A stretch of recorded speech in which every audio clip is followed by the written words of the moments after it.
Okay, good evening everyone, and this is my newest episode of Jurassic Devotions. Now, where we last left off, Adam and Eve had been banished from the garden because of their sin in listening to that sly serpent known as the devil. Now, later on, after they had been banished, they found their own land where basically they had kids, starting with Cain and Able. Now, some of you already know this story, but let me tell it.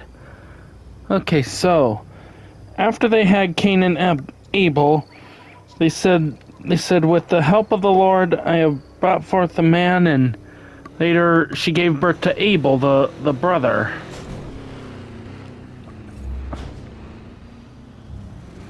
Hold on, just trying to be careful around here.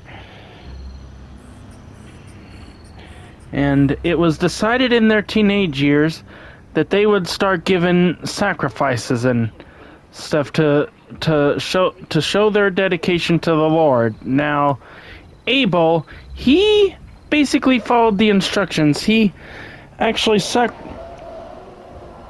and gentlemen, let's see. He gave the firstborn of his flock to God and sacrificed him. But Cain, on the other hand, he let's see. Yeah, he did not give any part of his flock. He basically gave like part of his harvest, like his plants and like that, like something like this or something. And he did not find favor in God whatsoever, and that kind of upset Cain. So much so that he looked at Abel with pure jealousy, like going, why am I not finding favor in him? I mean, Abel's the one getting all the attention. What about me? And God tried to warn him, hey, do not let your anger get the best of you. Do not. Look, it's okay if it's not accepted or anything. You can do better next time. So Cain, he did not listen to God, and he let the anger just boil over time to where he like took his brother out and like thought, hey, I know, he takes Abel out to a nearby field, like lures him out, like saying, hey brother, let's go out to this field here and we can hang out a little. And he basically, if you were to look at his hand as he was taking his brother out, you would see the cross the fingers trick, like saying, hey, I'm gonna do something, all right. So Cain basically took him out to the field and murdered him. And it was at this point that God saw that Cain was alone and goes, Cain, I know you have a brother. Where is he? And Cain was like, how should I know? Am I my brother's keeper? And then that is when God realized, Cain, what have you done? Your brother's blood cries out to me from the earth. What have you done? And Cain was like, oh, crud. He knows what I did.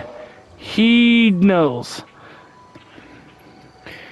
And God, knowing what he did, he's like, Cain, from now on, all the crops and anything you try to harvest, they will basically like, let's see, you are under a curse. And driven from this ground, you will work and no longer yield crops. You will be a restless wanderer.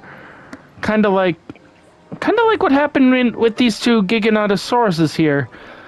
Like, you see how that one basically pushed off the other one there? That's kind of like what God did to Cain, saying, you are banished from here, but not quite exactly, because now they're trying to reconcile, but in Cain, he was like, I can't take this punishment anymore. It's too much for me.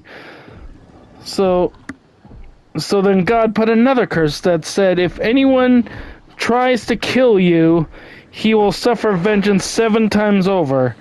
And then God created the mark of Cain on him. And anyone who saw Cain with that mark knew to steer well clear of him.